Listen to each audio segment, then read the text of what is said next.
All right, we're here as the Lost Rider Podcast.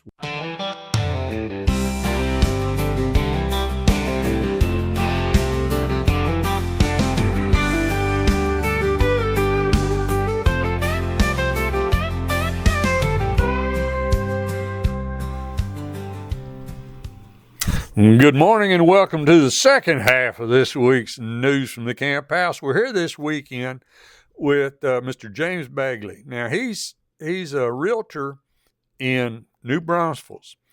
He also is, in being a realtor, he practices all over the United States, all 50 states, in Mexico, and where else did you say?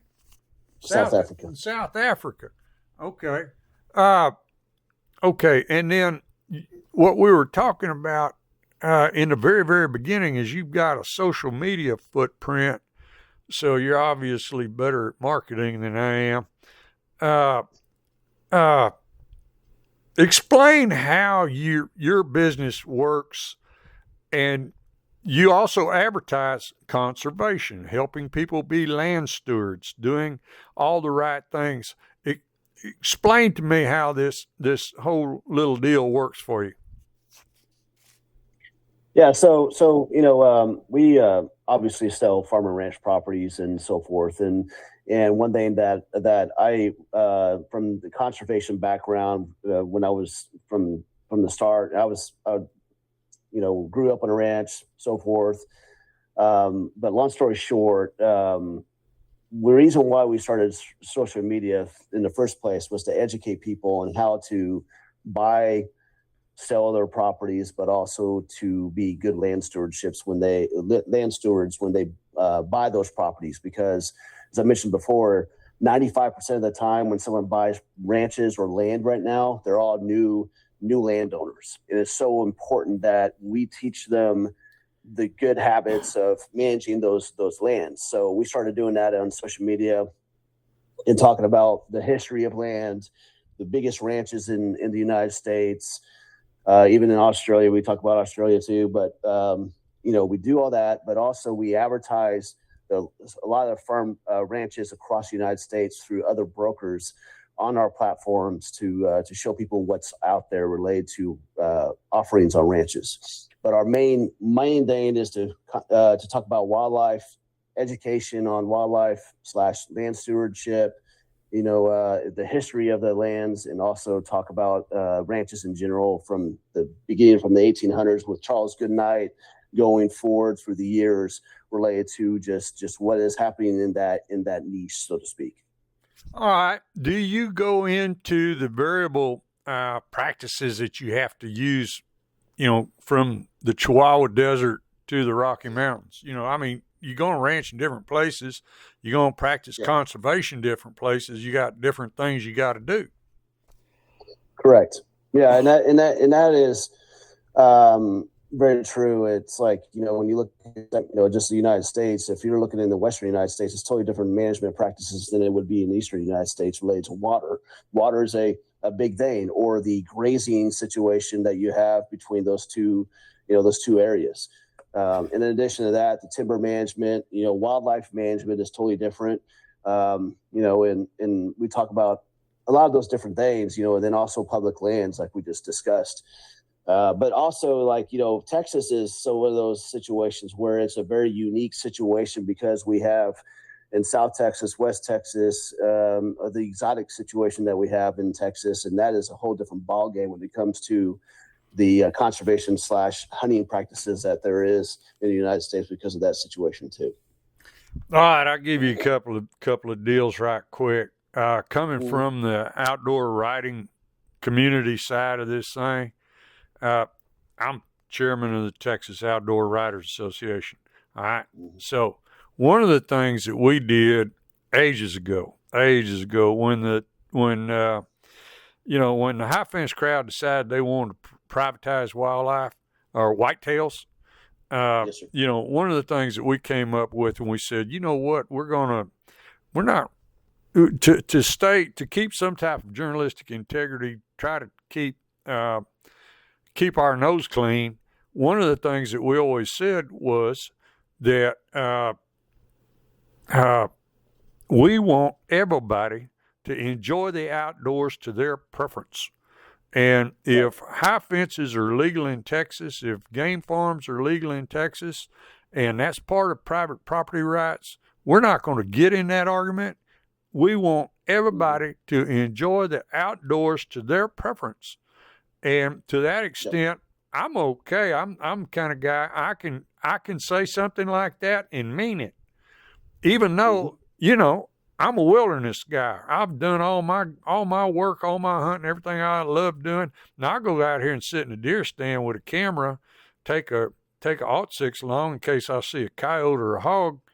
But I'm not that big of a Texas hunter.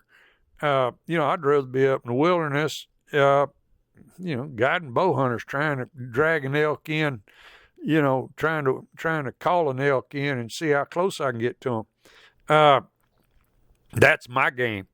But in Texas, we want everybody to enjoy the outdoors to their preference. And if that means they're going to go in a high fence, that's their business, and leave them alone and be happy that they can enjoy it.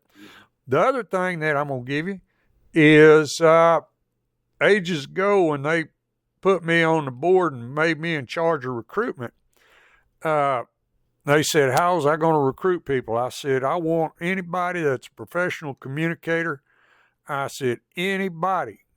I said, I don't care what genre they consider themselves writing for or communicating in. I don't care. As long as they promote and advocate the North American wildlife conservation model, we want them with us. I said, those are the people that know hunting and fishing, pay for wildlife conservation, and those are the people we want with us. And so that's something I swear I believe that wildlife conservation model should be taught in American history because it was made possible with the 1937 Wildlife Reclamation Act, and that's why we have the wildlife we have today. Yeah. No, I totally agree. I mean, I've done videos on, just to give you some stats, and you probably already know this, but, back in the 1800s, whitetail were about 7 million whitetail in the United States. They dropped down to about 400 to 500,000 after at the late 1800s. And based off that act you mentioned, and then management by the state, we recovered almost back to what they were beforehand. And turkey is crazy. Wild turkey went all the way down to 30,000. There were originally about 10 million turkey in the United States. It went down to 30,000 that they know of. And then it's recovered a lot, but, it's all about that conservation. And, obviously the bison story, we can talk about that all day and everybody knows about that. But when you look at the wildlife situation across the board in the 1800s, it was ransacked, and going back to the exotic situation, there's a ton of exotics in the United States that actually have more population in the United States than they do in their native countries because they've been hunted out, and almost to a point where Texas has saved some of these species from going extinct. So you can't really throw pie against that, so to speak. Right. All right. What do you call your do you have a particular do y'all have a name, conservation name? How do people find you? Just James Bigley Ranches on social media and on our website. What we do is we work with a lot of conservation groups across the board, but James Bigley Ranches is what we're always going to be. And we work with a lot of conservation groups across the United States and so forth to if we agree upon what their so to speak mission is, then we'll work with them to go ahead and promote videos related to what some of the conservation is saying. So I'll give you an example, like the black bear situation in Texas. We work with the Black Bear Alliance to discuss black bear, educate people about black bear in Texas. We track all the black bear populations in Texas based off of what I call crowdsourcing. We ask people to give us comments related to that, and we update our mapping system so people understand where the black bear footprint is in the state of Texas. They're coming back, which is great. You can't hunt them, and there's a reason why you can't hunt them, but people still want to know about that stuff. So, we talk about the wildlife situation and then, and development and data centers and transmission lines and all that. But we do a lot of different things like that. Okay. Do you go to any of the shows? We're in the middle of show season. Do you go to any of those? I do not. And it's just been busy as hell this year, and actually canceled a lot of shows because with the real estate market last year was not very good related to just widespread, and now it's just blowing up again. So I don't know I don't know why. There's theories, but at the same time, I'm taking advantage of it as much as possible while we have it. Oh, okay. Well, no, yeah, make hay while the sun's shining. Yeah.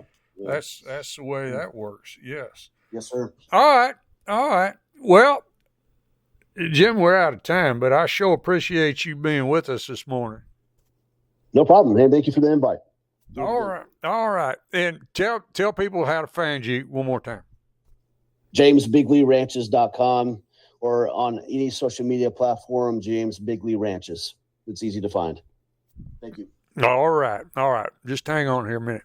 Folks, thank y'all for listening this morning. I hope everybody got something out of this. We talk a lot about North American Wildlife Conservation Model. We want to implant that in everybody's thinking. So, hope you enjoyed it. Hope you learned something. Look James Bagley's ranches up. See what he's got on the internet. And now y'all go out. Y'all have you a big old weekend. Be safe. Have fun. Have a good time. And y'all just remember, pretty much any day is sure a good day to be out in the woods.